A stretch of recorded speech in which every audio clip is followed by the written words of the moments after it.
In this lecture, we want to introduce the concept of a sequence. The formal definition of a sequence is that it is a function whose domain is the natural numbers, or in some cases the domain is a subset of the integers. Although this definition is, as we shall see, overly abstract, we can start with this and then simplify it. An example of such a function would be f of n equals the ratio of n to n plus 2. In this example, we can actually list the values, that is, the range of the function, namely 1 over 1 plus 2, followed by 2 over 2 plus 2, followed by 3 over 3 plus 2, and so on. Our major simplification is to identify the sequence with its formula and its range, and say something like, consider the sequence 2n over n plus 3, n equal 0, 1, 2, 3.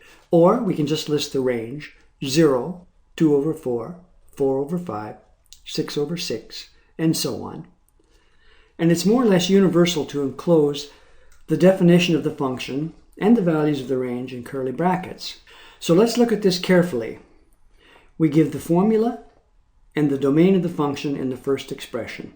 It has the formula 2n divided by n plus 3, and its domain is the set of natural numbers n plus 0. That's n equals 0, 1, 2, 3, and so on. This is often all that we give. In the second expression, we list some values in the range, got by letting n move successively through the first few domain values, and then we give the formula for the general term. In either case, common sense tells us how to compute the values of the function defining the sequence. These values are usually called either the terms of the sequence or the elements of the sequence. One last simplification. If we don't specify the domain of the given formula, then it's understood that the domain is the natural numbers. Here's another example. Consider the sequence 2/3 to the nth. So the terms of this sequence are 2/3, 4/9, 8/27, 16/81, and so on. This is a sequence of the form a to the power n with a fixed at 2/3. Notice that to get from one term in this sequence to the next, for example, to get from a to the 5th to a to the 6th, you just have to multiply the given term, a to the 5th, by a. Whenever a sequence is such that the next term is always got from its predecessor by multiplication by a fixed number, we say that the sequence is a geometric sequence. Other examples of geometric sequences are 2 to the nth, which goes 2, 4, 8, 16. And also another one, 3 to the minus n, which goes 1 over 3, 1 over 3 squared, that's 1/9, 1 over 3 cubed, which is 1/27, and so on. For that first sequence, we get the next term by multiplication by 2. For the second sequence, we get the next term by multiplying by 1/3. To talk about sequences in a more efficient mathematical terminology, we use the notation a subscript n, or b subscript n, or George subscript n, to denote the nth term in the sequence.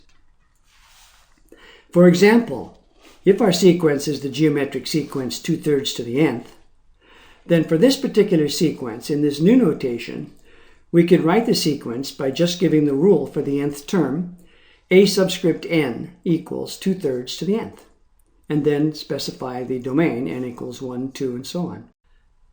Using this notation, we can formally define a geometric sequence as a sequence a subscript n, for which a subscript n plus 1 is alpha times a subscript n for some given number alpha, and for all n.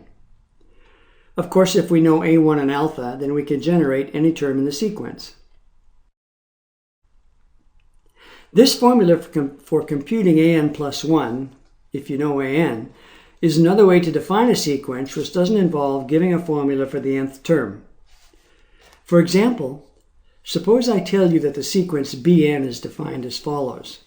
b1 is 3, and bn plus 1 is twice bn minus 2, starting with n equals 1.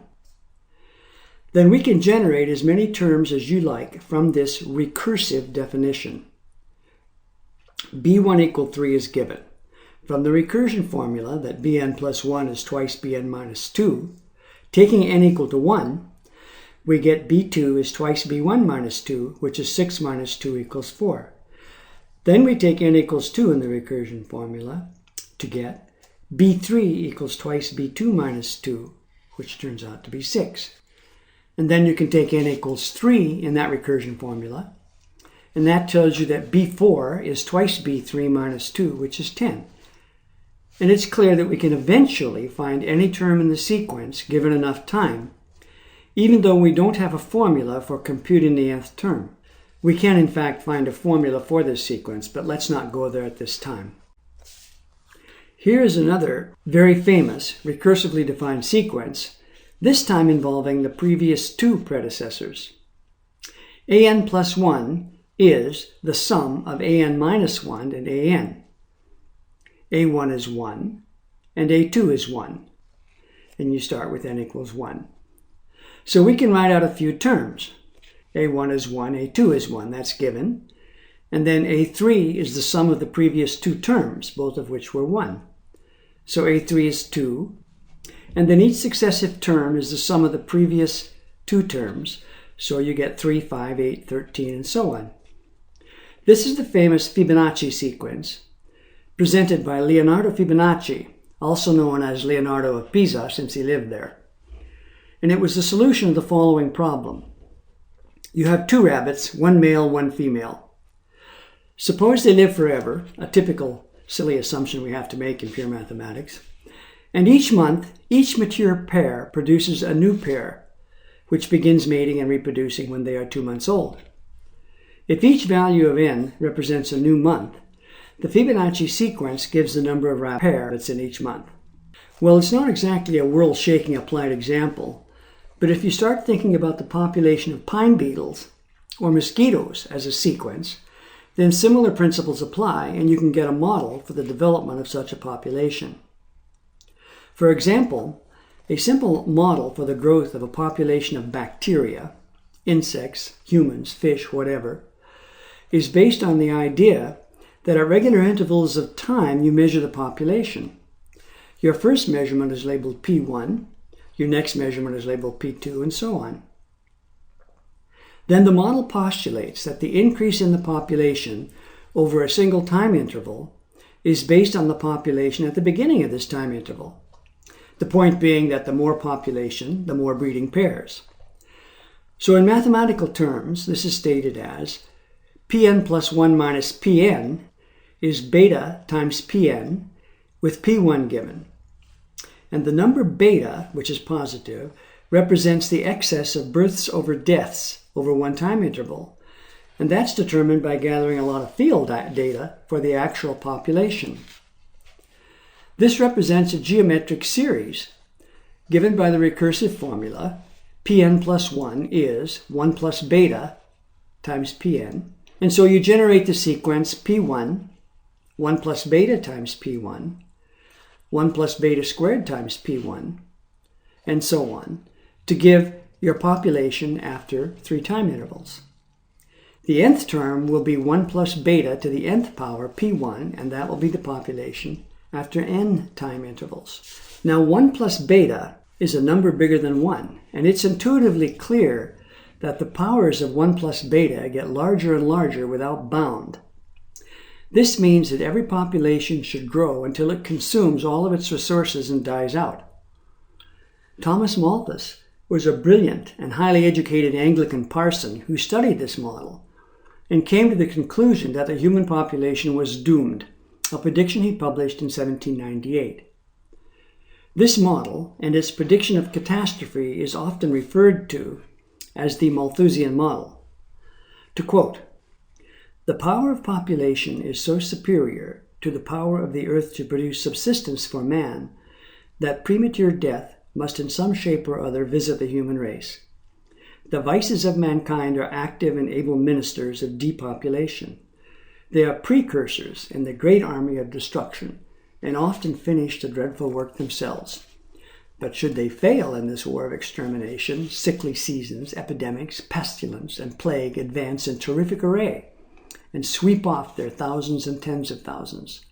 Should success be still incomplete, gigantic, inevitable famine stalks in the rear, and with one mighty blow levels the population with the food of the world.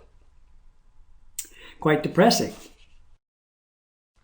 However, around 1838, the Belgian mathematician and physician PierrevilleHolst suggested a more refined model.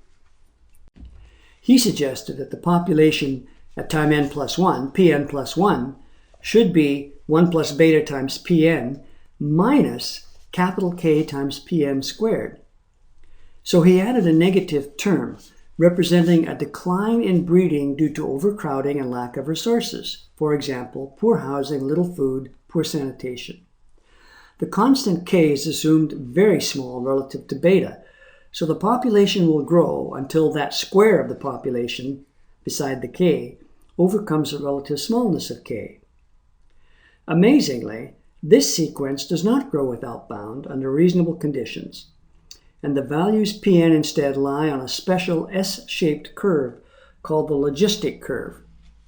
This curve is given by a generic formula involving exponentials, where the various parameters a, m, n, and tau are determined by the particular population being studied. The particular curve you're looking at is from real data on the growth of the population with AIDS in the United States, presented on the website given on your screen. The X's on that graph mark the actual yearly census of AIDS cases, i.e. they plot the terms of our sequence as points, parenthesis n, an, in the Cartesian plane. Notice the excellent fit to the given logistic curve. Before turning back to the pure mathematics side of things, I need to point out that every decimal expansion of a real number represents a sequence of rationals which approximate that number. A simple example shows how it works. Consider a huge long partial decimal expansion for pi. Well, first of all, pi is not equal to any decimal expansion I can write down, because the decimal expansion of pi goes on forever and never falls into a repeated pattern of numbers. We really should have written pi with two wiggly things in place of the equal sign, and then the decimal approximation. And that wiggly symbol exactly stands for is approximated by. If we write down the successive decimals, we get a sequence. P1 is 3.1, P2 is 3.14, 3.141, P4 is 3.1415, and so on. Then this sequence Pn represents a sequence of rational numbers which more and more closely approximate pi as you go further along in the sequence. We say that the sequence converges to pi. These numbers are rational since they just represent numbers divided by powers of 10. This important observation will be used as a powerful tool in theoretical arguments later on in the course. It is also important to realize that we don't know the entire decimal expansion of pi. It's still an ongoing challenge to find more and more terms. But we do know from theoretical arguments that this decimal expansion exists and is just sitting there hidden from view to tease us. See the website given, which will provide the latest information, over 100,000 digits at present, and ask for your help in the distributed computing effort to determine more digits.